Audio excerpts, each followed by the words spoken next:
and take a few days to find his feet and come to his senses. He could afford the time, he was so well up. When Spencer Coyle remembered how well up he was, he could have boxed his ears. The tall, athletic young man was not physically a subject for simplified reasoning. But there was a troubled gentleness in his handsome face, the index of compunction mixed with pertinacity, which signified that if it could have done any good he would have turned both cheeks.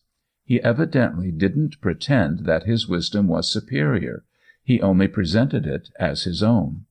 It was his own career, after all, that was in question. He couldn't refuse to go through the form of trying Eastbourne, or at least of holding his tongue, though there was that in his manner which implied that if he should do so it would be really to give Mr. Coyle a chance to recuperate. He didn't feel a bit overworked, but there was nothing more natural than that, with their tremendous pressure, Mr. Coyle should be. Mr. Coyle's own intellect would derive an advantage from his pupil's holiday. Mr. Coyle saw what he meant, but he controlled himself. He only demanded as his right a truce of 3 days. Owen Wingrave granted it, though, as fostering sad illusions, this went visibly against his conscience. But before they separated, the famous crammer remarked, "All the same, I feel as if I ought to see someone. I think you mentioned to me that your aunt had come to town." "Oh, yes, she's in Baker Street. Do go and see her," the boy said comfortingly. Mr. Coyle looked at him an instant. "Have you broached this folly to her?" "Not yet. To no one. I thought it right to speak to you first." "Oh, what you think right!" cried Spencer Coyle, outraged by his young friend's standards. He added that he would probably call on Miss Wingrave, after which the recreant youth got out of the house.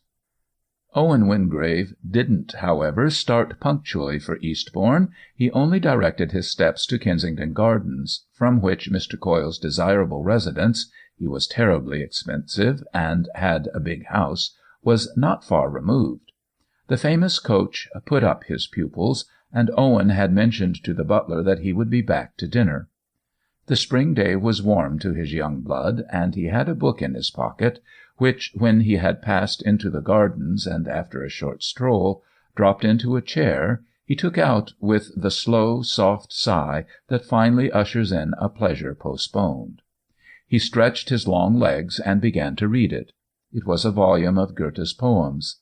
He had been for days in a state of the highest tension, and now that the cord had snapped, the relief was proportionate. Only it was characteristic of him that this deliverance should take the form of an intellectual pleasure. If he had thrown up the probability of a magnificent career, it was not to dawdle along Bond Street, nor parade his indifference in the window of a club. At any rate, he had in a few moments forgotten everything — the tremendous pressure, Mr. Coyle's disappointment, and even his formidable aunt in Baker Street.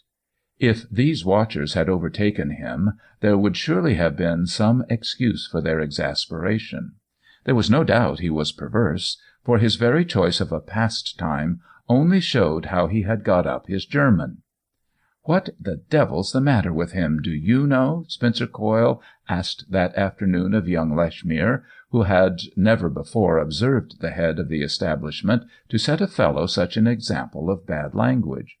Young Lechmere was not only Wingrave's fellow pupil, he was supposed to be his intimate, indeed quite his best friend, and had unconsciously performed for Mr. Coyle the office of making the promise of his great gifts more vivid by contrast. He was short and sturdy, and as a general thing uninspired, and Mr. Coyle, who found no amusement in believing in him, had never thought him less exciting than as he stared now out of a face from which you could never guess whether he had caught an idea.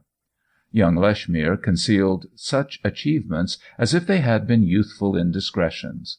At any rate, he could evidently conceive no reason why it should be thought there was anything more than usual the matter with the companion of his studies, so Mr. Coyle had to continue. "He declines to go up. He chucks the whole thing." The first thing that struck young Lechmere